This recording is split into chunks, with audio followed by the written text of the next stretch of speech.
Saludos y muy buenas noches. Gracias a todos por acompañarnos en este nuevo escenario que hoy abrimos, en este telón que hoy abrimos en esta noche de jueves, con todos ustedes para hablar de los temas de actualidad de nuestra comarca, de la provincia de Alicante y de la Comunidad Valenciana. En esta semana donde seguimos afectados con este durísimo, tremendo accidente que hemos sufrido en Ademuz, con esa cifra de muertos absolutamente brutal, una semana de duelo para toda la sociedad española, pero que también nos hace reflexionar sobre la situación de nuestras infraestructuras. Va a ser uno de los temas, sin ninguna duda, de tertulia en este escenario en esta noche. Escenario, por tanto, luctuoso, todavía días de duelo en el país, en la nación, por este accidente. Vamos a hablar cómo afecta también a la provincia de Alicante, la ciudad de Alicante. Somos muchos los que utilizamos el AVE por motivos laborales, de trabajo. Realmente se han visto afectados, además, hay una psicosis y hay retenciones, estamos viendo que hay retrasos también, se han parado la velocidad en algunos tramos, en bastantes tramos, casi 9 tramos de recorrido hasta Madrid. Son situaciones que nos hacen reflexionar y vamos a hacerlo en la segunda parte de nuestro programa, afectados también por la muerte de una alicantina, de una mujer de Villena de 39 años que estaba dentro de este tren siniestrado. Sin ninguna duda, es una de las grandes noticias de la jornada y de la semana. Primero, afectados, es lo fundamental, por la tragedia y al lado de las familias. Y después, ya unos días después, obligados a reflexionar sobre nuestras infraestructuras y sobre qué está pasando para que este tipo de accidentes puedan ser una realidad en España. Va a ser una de las noticias. Hablaremos también de manera más lúdica también de Fitur, de los grandes titulares que está dejando la gran feria de turismo español en Madrid. Titulares destacados, sobre todo en la ciudad de Alicante, y será toda la segunda parte de nuestro escenario. Pero hoy saben que nos gusta llevar a portada de nuestro programa siempre temas importantes. Teníamos ganas hace tiempo de hablar, pero yo creo que es también la semana para reflexionar sobre la situación de la pesca alicantina, española en general. Después de las manifestaciones de esta misma semana, de las reuniones también mantenidas, de las manifestaciones en el Ministerio de Asuntos Exteriores, de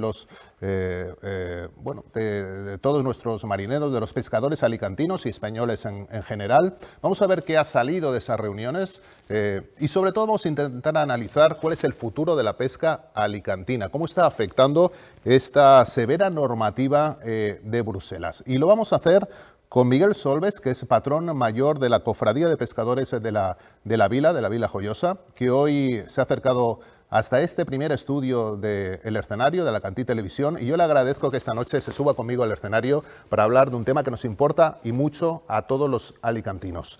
Miguel, saludos y muy buenas noches. Muy buenas noches. Gracias por estar con nosotros. Gracias a vosotros. Con esta nueva normativa, te pido primero un titular y ahora entramos en materia, pero con esta nueva normativa, ¿qué futuro le espera a la pesca? El futuro realmente ya estaba sentenciado y la pesca cada día hay menos gente que quiera embarcar, no hay relevo generacional y con las normas que se nos están imponiendo desde Europa no queda mucho margen. ¿Cuál sería la reivindicación principal que habéis mostrado ante el Ministerio este pasado lunes? Bueno, que son normas absurdas, que realmente se han hecho unas normas que no están ajustadas a la realidad, no cualquier persona con 2 dedos de frente entiende que esto no se puede cumplir y, por tanto, pues, yo creo que el sector ya ha dicho basta ante tanta persecución que estamos llevando desde el año 2020, que no nos olvidemos que desde el 2020 es desde cuando viene todo esto. Si te parece, Miguel, ahora hablamos de esas normas, que la gente lo conozca de manera didáctica, como nos gusta hacer también en este programa. Intentamos conocer de primera mano cómo está el sector y cuáles son las consecuencias de esta normativa, que al final nos va a acabar afectando al ciudadano de a pie. Por supuesto, así es.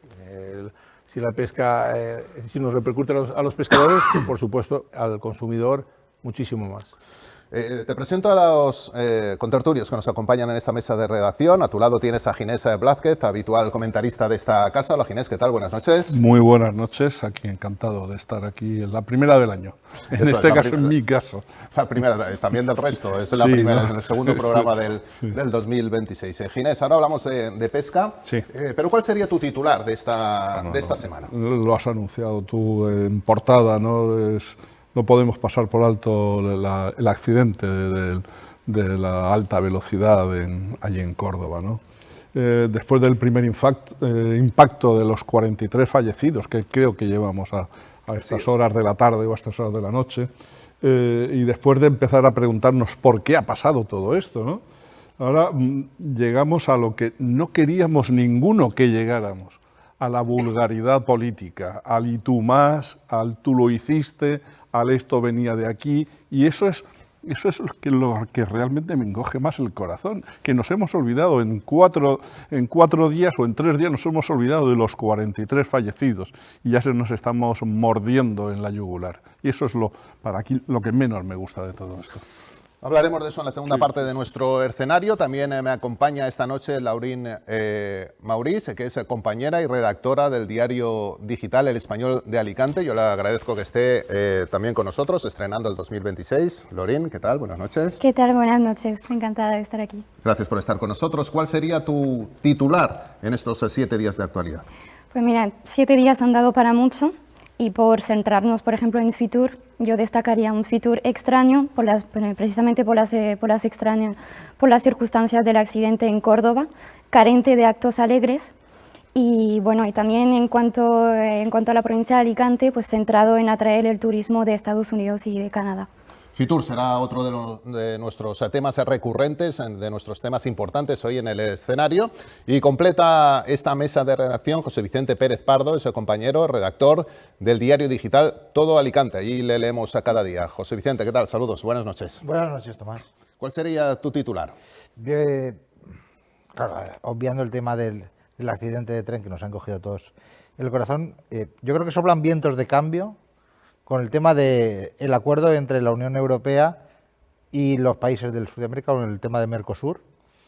El Parlamento Europeo lo ha echado para atrás y el tratado no se va a realizar gracias a las protestas de los agricultores, que también tiene mucho que ver nuestro invitado porque forma parte del sector primario.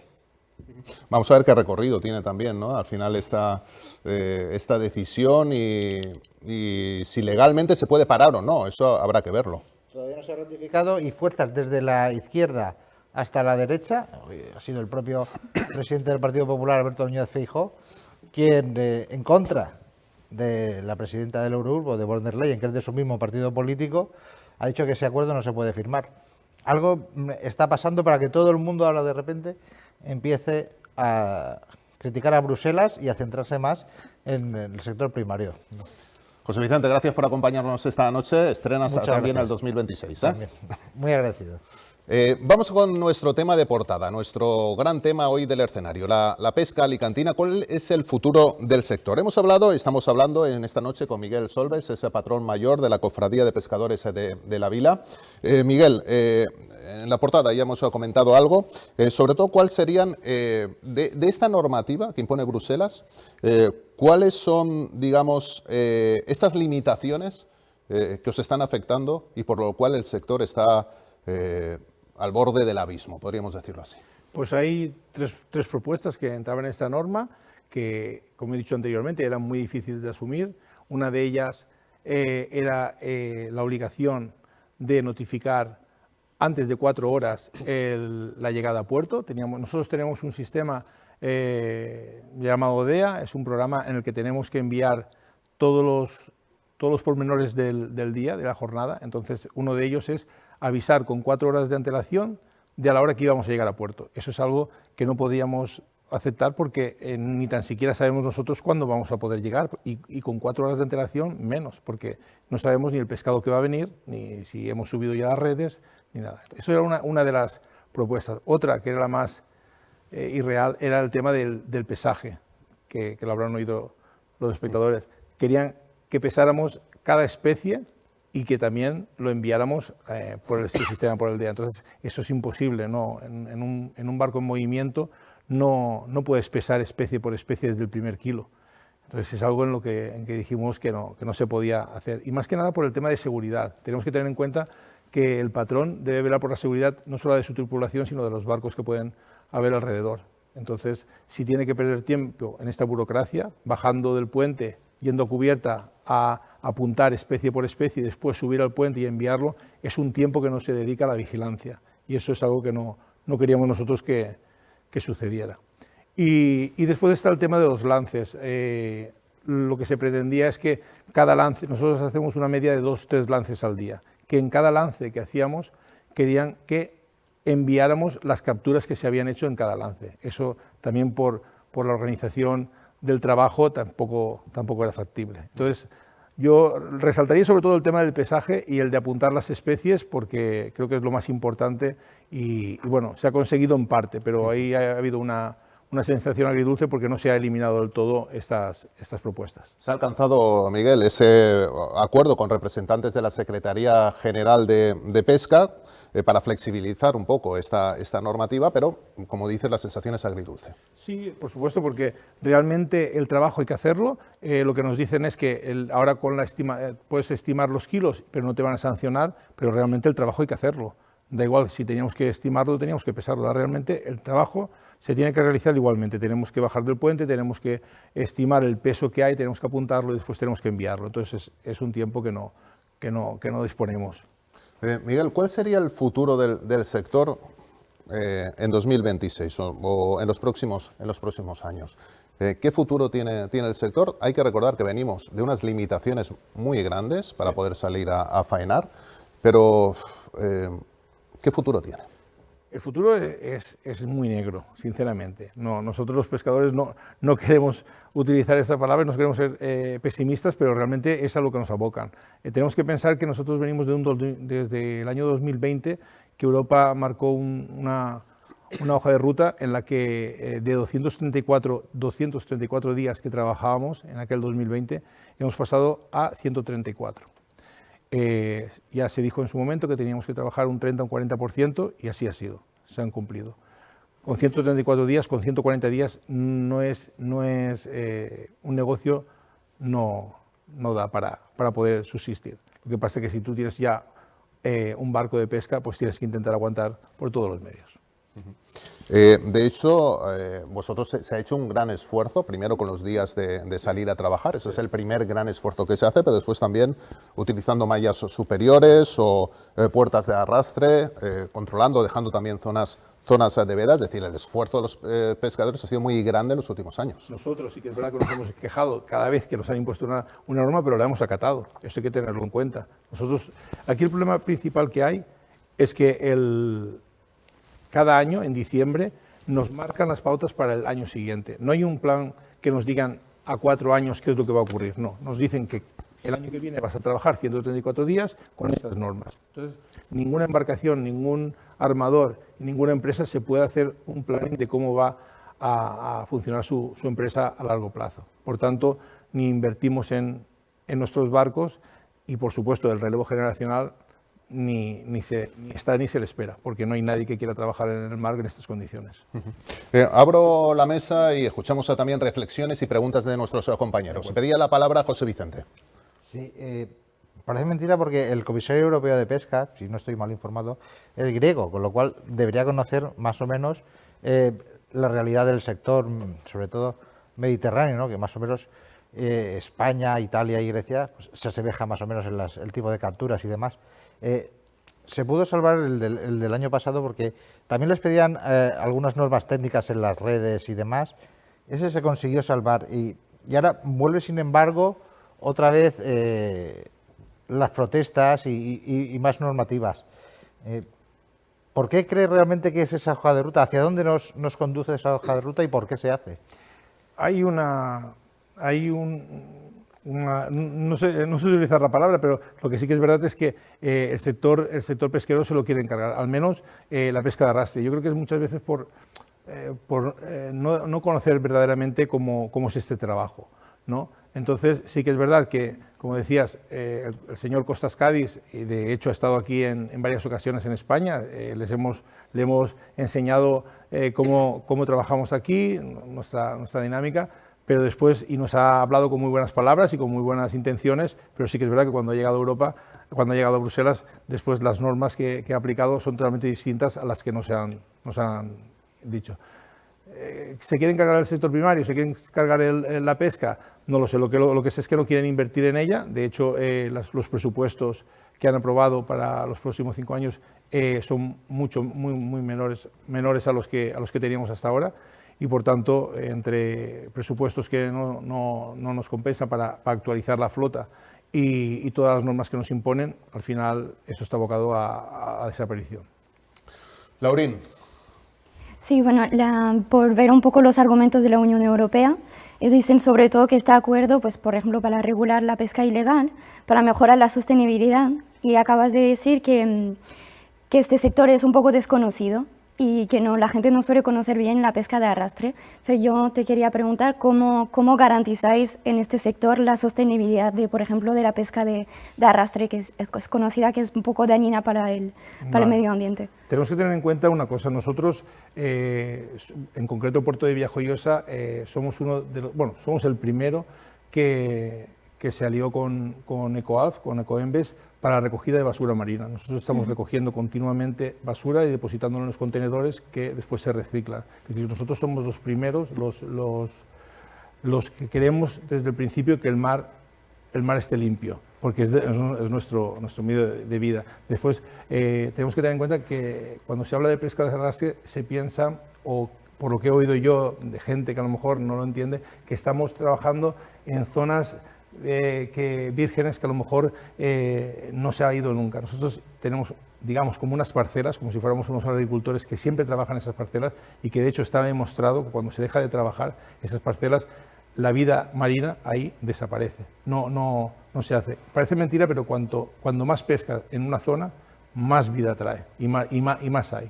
Entonces, es algo que es así, y yo invito a cualquier persona que le interese que nos visite, que venga a puerto con nosotros, que se embarque en un barco y comprobará todas las cosas que hacemos allí. Miguel, al final, ¿cómo va a afectar esta situación crítica de crisis del sector al consumidor? Vale. Evidentemente, los barcos van a empezar a parar si esto no sigue adelante, no es un futuro prometedor. Los armadores vamos a decidir cerrar el negocio y cada vez habrá menos barcos, por lo tanto, cuantos menos barcos haya, menos pescado se traerá a los comercios, se traerá a los mercados, y ese pescado subirá de precio, pero es que lo peor es que traerán pescado, o consumiremos pescado sin las garantías que pueden dar el nuestro, que es fresco y de todos los días. Ahora hablamos de eso porque es un tema que me interesa también con la agricultura y me interesa también con la pesca, pero pedía la palabra Ginés. Has hablado, Miguel, del exceso de burocracia que os está destrozando, la pesca ilegal, que hemos hablado también de ella. Competencia desleal, yo creo que también tendréis por ahí en medio, una vez que salís, habrá barcos que no están registrados y que campan. En ese sentido, en lo que es el mar Mediterráneo, sí que hay unas normas muy severas en ese sentido. Todos los barcos disponen de lo que llamamos como una caja azul, sí, que estamos continuamente monitorizados desde Madrid. De hecho, si esa caja azul se para por 2 o 3 minutos, automáticamente recibimos correos, llamadas, para indicar que por qué no estamos transmitiendo. Lo que me estás diciendo sí que es verdad que yo lo veo más en zonas del Pacífico, en zonas más alejadas de aquí, pero en el mar Mediterráneo, en ese sentido, no hay problema porque estamos todos demasiado controlados, diría yo. En cualquier caso, entonces, estamos llegando a lo que estamos sufriendo en otras, por ejemplo, la ganadería, con ese ecologismo de salón o ecologismo teórico radical, donde todo lo que sean comer especies animales o proteína animal parece que está mal, que tenemos que alimentarnos exclusivamente a base de lechugas y brócoli, que está muy bien si eres cabra, pero a lo mejor como ser humano necesitas otro tipo de cosas, ¿no? No sé, hay veces que parece que chirría un poco que un sector tan relevante, sobre todo para la costa del Mediterráneo como es la pesca, esté continuamente estando en la mesa de debate de ciertas políticas, de un ecologismo teórico, pero que no es práctico para el ser humano. Así es. Tenemos la pesca, por ejemplo, en el caso de Villajoyosa, tenemos que tener en cuenta la gastronomía, el turismo que tenemos. Es que la pesca y los barcos están ligados directamente a la idiosincrasia de un pueblo, ¿no? Entonces, querer acabar con esto realmente es una locura, pero sí que lo intenta. Tomarme un caldero en la cofradía de la vila, vamos, eso son los días de fiesta. Esos son los días de fiesta. Miguel, explícame qué está pasando para que mientras se está reduciendo nuestra flota pesquera, la española y la alicantina en general, sin embargo las flotas de países como Marruecos, Argelia o Túnez se están multiplicando, van creciendo. ¿Cómo es posible? Bueno, viene todo por lo mismo, son las condiciones en las que se trabajan. Nosotros, los barcos de enfrente de la costa, bueno, las costas de Almería, de Cádiz, están trabajando con los días que he comentado anteriormente. Son 143 días los que vamos a poder trabajar este año, y enfrente en las otras costas que bien decías, ahí no hay limitación de días para trabajar. Después de esto también las condiciones en las que nos imponen a nosotros, que estamos de acuerdo en que hay que poner ciertas normas y ciertos límites, sobre todo a las tallas y al peso. Eso somos nosotros, de hecho, hacemos vedas, porque nosotros consideramos que hay que hacer unas vedas en determinadas épocas del año para que la cría se pueda reproducir y entonces puedan salir. Pero es que en otros países esas vedas no existen, y además nos están enviando especies con un peso inferior al que a nosotros nos obligan a comercializar. Pues nosotros nos hemos dado el caso de ir a supermercados y encontrar especies de otros países con 700 gramos, por ejemplo el pulpo, que mucha gente lo podrá comprobar, pulpo 700 gramos, y aquí el mínimo tiene que ser un kilo para poder comercializarlo. Entonces no encontramos, tendría que haber una coordinación entre lo que es las normas y también a la hora de pescar y a la hora de vender. Eso es algo realmente que no puedo entender. Nosotros tampoco. Es decir, no puedo entender, me parece una competencia desleal, y las normas que nos apliquemos en Europa tienen que ser aplicadas para todos los productos que al final nos lleguen hasta el mercado. José Vicente, la última. La última, pues voy a aprovechar y voy a hacer por lo menos dos. La primera, ¿estamos los consumidores condenados a consumir pescado congelado porque no se va a poder pescar de arrastre ni vamos a poder ir por las tardes a las lonjas o al día siguiente a las pescaderías a coger ese pescado de bahía tan rico? Y como es la última, también le digo, ¿de dónde viene la competencia que tiene la flota alicantina? ¿Del sur o del norte de Europa, del mar del norte, aquellos grandes pescadores de bacalao y estas cosas? Me parece que solo vamos a quedar con esas cosas. Sobre la primera pregunta, mientras los pescadores, al menos los alicantinos y los de todo el Mediterráneo, podamos, el consumidor no se va a quedar sin pescado fresco. De hecho, la Cofradía de Villajoyosa en 2 años ha abierto 2 pescaderías, una en el mercado de Villajoyosa y otra en el mercado de Benidorm. Por tanto, apostamos porque superemos todo esto y consigamos que este pescado siga llegando a los puestos del mercado. Y después, sobre la competencia, ninguno de los 2 sitios, te voy a decir claro, está en los despachos. La competencia que tenemos ahora mismo son los despachos, que son los que quieren hundirnos. No hay ni norte ni sur, está en el centro y está en Bruselas, se llama la Unión Europea. Miguel, ha sido muy amable por acompañarnos en el escenario esta noche, en este programa especial, en esta primera parte dedicado al sector pesquero alicantino. Bueno, la voz que nos llega desde la vila, pero representando a toda nuestra provincia realmente. Os deseo muchísima suerte. Mucha lucha me veo por delante también, mucha pelea. Estaremos pendientes de todas las noticias. Esperemos que este 2026 sea mejor que el 2025. Esperemos. Muchas gracias por dar voz a los pescadores. Muchas gracias, un abrazo fuerte. Igualmente. Nosotros paramos, nos vamos a la publicidad y seguimos ya en el escenario con la segunda parte de nuestro programa A Ritmo de Tertulia. No se vayan, aquí estamos en Alacantí Televisión.